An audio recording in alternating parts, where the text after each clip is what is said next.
guys, welcome to It's Pretty by Lori. My name is Lori, and for those of you who are new, welcome, and for those of you who have returned, welcome back. In today's episode, I'm going to show you how to wax your eyebrows at home. So the product that I'm using is from Sally Hansen. It's the Wax Extra Strength All Over Body Waxing Kit, and I purchased it on Amazon. I'll go ahead and put a link in the bio below, and then I added a few other items to my product. This particular kit comes with the wax, it comes with a few popsicle sticks, it comes with a finishing oil, it also comes with waxing strips and directions. So in the directions it said when you're warming up the wax to take the lid off. So unfortunately, when I took the lid off, this is what happened. It was chaotic, it was crazy. What I did is I left it on the top of the container, and I did the first warming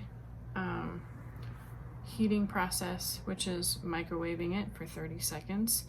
And I did that till it loosened up that top protective lid area. And then I continued with sets of 15 seconds in the microwave. Don't go over that. Like, I think I did 2 or 3 more 15-second intervals to heat it up. You don't want it too hot. If it's too hot, it's gonna burn you. You don't wanna burn your skin. If it's too cold, it's too thick. If it's too thick, it's a little bit harder to work with. It's not impossible. Make sure that your wax is a little bit thinner, so it's easier to apply and it's easier to stay, I guess, not as messy. So I'm a cosmetologist. I've been a cosmetologist for almost 20 years. And a cosmetologist, what that means is I trained to do hair and skin, basically anything from the shoulders up. I am licensed to work on as far as hair removal, coloring, cutting, chemical process, whatnot. And in my training, I was taught first and foremost about sanitation and disinfection and client protection. So I'm going to kind of walk you through how I was taught how to do a proper eyebrow wax according to California State Board. And I'll show you here what my setup looks like. So this is what is considered to be an SMA.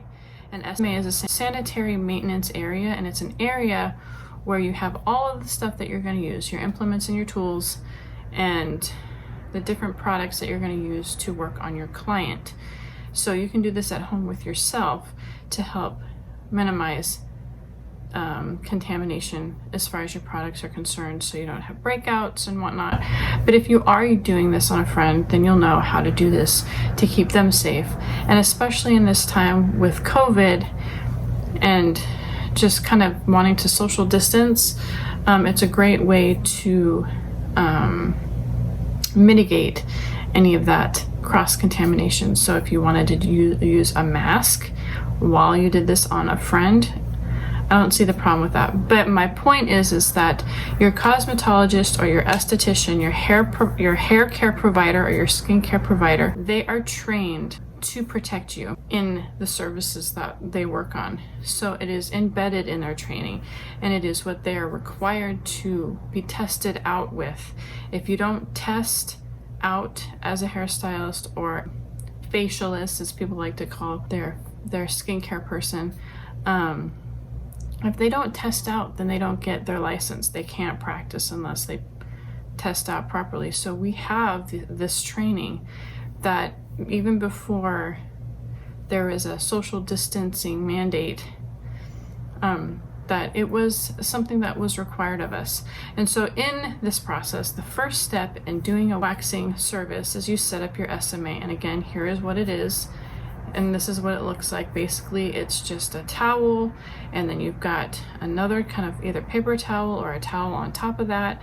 And then you have your tools that you're going to use. So your strips, your sticks, your tweezers, your tweezers are sanitized in each use.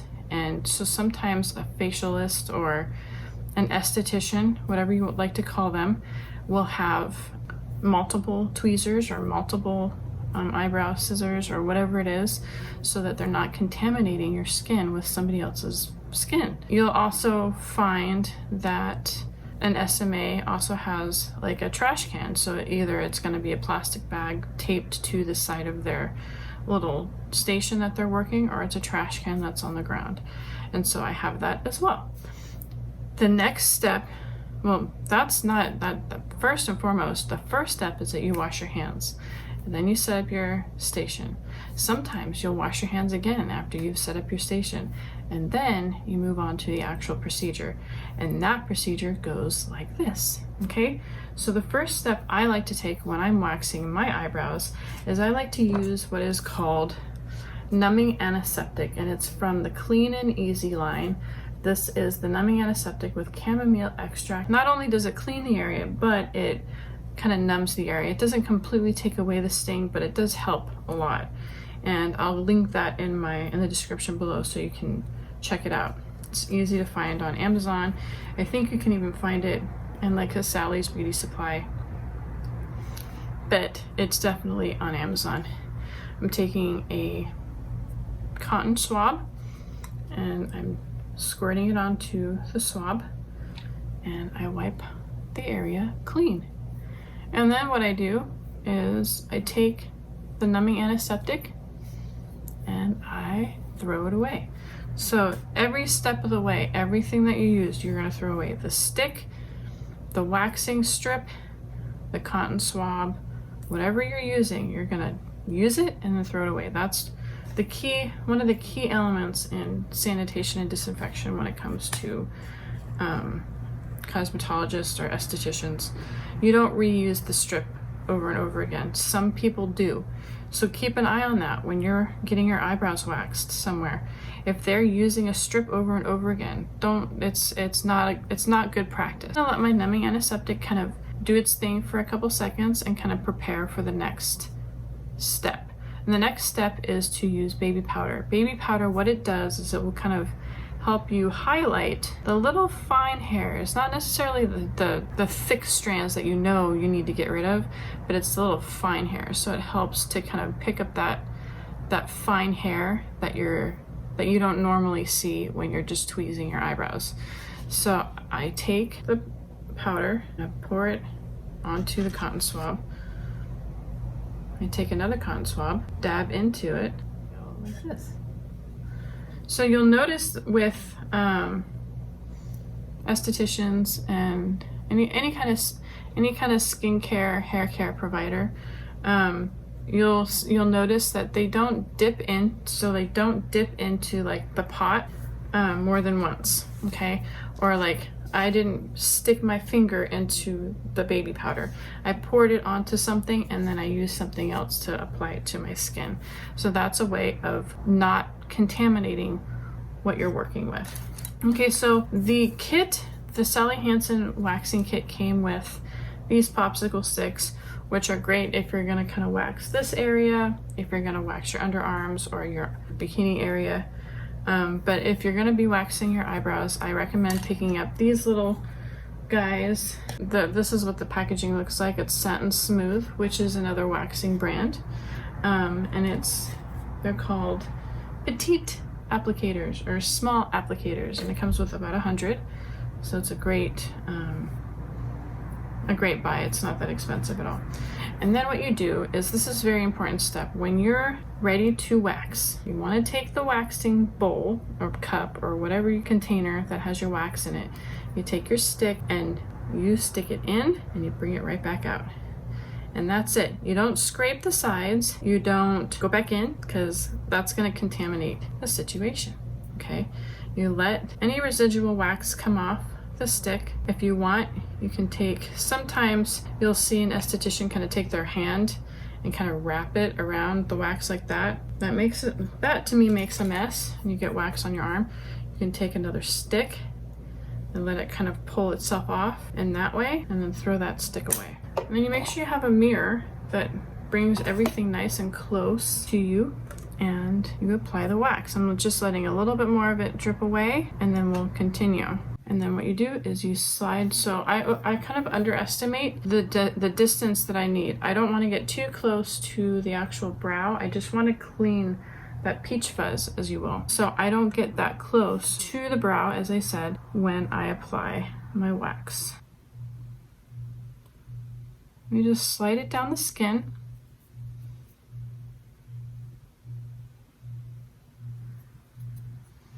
Make sure it's nice and thin, so if you need to kind of wipe it, that's fine. You can kind of wipe it away to kind of thin the layer of wax, but don't put this stick back into the waxing pot. Throw the stick away, okay? The next step is to grab your muslin strip, cut it to the size that you need. You can do this step beforehand when you're setting up your SMA, but I didn't do that. And then what you do is you start from the bottom and you go up. So I'm going to do that. I'm going to take the strip and kind of press it on and then rub it in. And then I put my finger underneath the strip right here where it's lifting, pull taut, also known as tight, and then I grab and pull. So you take the strip and you fold it and you throw it away. You grab another strip and then you do the next spot. You don't overlap, you don't continue to pull in the same spot over and over again, because you're going to cause damage to your skin. Which brings me to my next point. If you are doing a wax, you cannot wax your eyebrows or any part of your body if you have a sunburn. If you've been doing any kind of exfoliating, whether it be chemical or mechanical, meaning if you're using a retinol or if you're using any kind of, if you're doing a peel, God, do not do a waxing procedure if you've had a peel. And then like if you've done like an exfoliating scrub, don't do, you're gonna cause damage. Leave your skin alone, give your skin about a week if you have a sunburn or if you've done some sort of heavy duty like exfoliator before you actually do your waxing procedure. So I've let that kind of sit, rubbing it on, grab the skin that's underneath the flap and whoop. So this happened on the other side. I didn't hold on tight enough to the strip. If you don't hold on tight enough to the strip and it kind of just peels off, like kind of wimpy like, you're not going to pull the hair. You want to have a great tight grasp on that strand, and then you pull in the opposite direction. And there we go. There is the wax and some hair. You take the strip and you fold it and you put it in your trash. So you see how there's a bunch of wax right there? That's okay. I will not use a strip to pull that off. Some people will. I'm not doing it because it's going to cause damage. You don't want to wax the same place twice. I'm going to go ahead and do this part, my unibrow area. I already did this side. I'm going to do this side. I'm just going to dip the tip into the pot and let it kind of drip off ever so gently. You want to apply the wax in the direction of the hair growth. So the direction of the hair and the unibrow area is actually going from down to up. So that's where I will apply my wax. So it's a little thick, so all you gotta do is thin it out a little bit. It's fine. Okay, take your stick and you throw it away. You grab your waxing strip and you rub it from down to up. And then you wax in the opposite direction of the hair growth. So this way, this time I'm going to go down, like so. Perfect. You can see the hair on the very edge of that waxing strip, sort of. It's kind of blurry. You take the strip, you fold it, and you throw it away. So I'm going to go ahead real quickly and do the bottom part. It's the same principle. You just apply it, and you only pull where the wax, it hasn't been waxed yet. See like all of that wax down there? I'll show you how to get rid of that. So again, you don't want to get the wax too close to your actual eyebrow. You're just wanting to get it on the hair you're wanting to remove. If it's too close to your eyebrow or your eyelash, you're going to pull that stuff, and you don't want to do that. So take your stick, throw it away, make sure there's no wax on your eyelash, and then if you want, you can take your tweezer and kind of adjust any of the little hairs that are not where they need to be, kind of place it, either take it out of the puddle of wax or put it in the puddle of wax, depending on how you want your eyebrows to be done. Then you take your strip and you cut it. I'm going to do 2 right now because I feel like I'm gonna need 2 strips. Just focus really on the wax that's right in this corner, not on the lid, because we can get rid of the stuff that's on the lid real easy in just a second. But wipe, wipe, wipe, put your hand underneath, or your finger underneath, and pull taut, like so, and then pull the strip in the opposite direction, okay? Fold the wax and put it away. You take your next strip, you do the same up here, okay? It might get messy. It's okay. It'll come off. I promise you, it'll come off. If you don't have the finishing oil, you can use like a makeup, like a Marcella eye makeup remover oil, or just regular oil. Pull taut. See, that is not what I wanted to happen. I didn't pull taut enough, but now I can't re-wax it, so I'm gonna tweeze the rest. But here's a couple pieces that came off that pull. I'm gonna fold that waxing strip and put it in the trash. Now I'm gonna take my finishing oil with a new cotton round, and I'm gonna remove all of that mess that you see on my lid. Can you see that? All right, so this is the finishing oil. You pour it onto the cotton swab, like, oh, geez. Very good, and then you use that on the wax. You just hold it onto the wax bit, let it kind of loosen it up a little bit, and then wipe. And then you're good. Keep your eyes closed, don't get it in your eye if you can help it. You can use coconut oil, that also helps to remove the stickiness. Nice work, Lori. So there's a bunch of hair right there that I missed because when I was pulling it, I didn't pull the hair, or I didn't pull the skin and the strip as taut as it needed to be. But again, you don't want to go back and wax over that spot because it still has had some friction or whatnot to the skin, which you don't want to damage your skin, so you need to leave that alone now. I'm going to take my spoolie and brush all the hair up. I'm going to take my tweezers and take the bit of hair that I missed.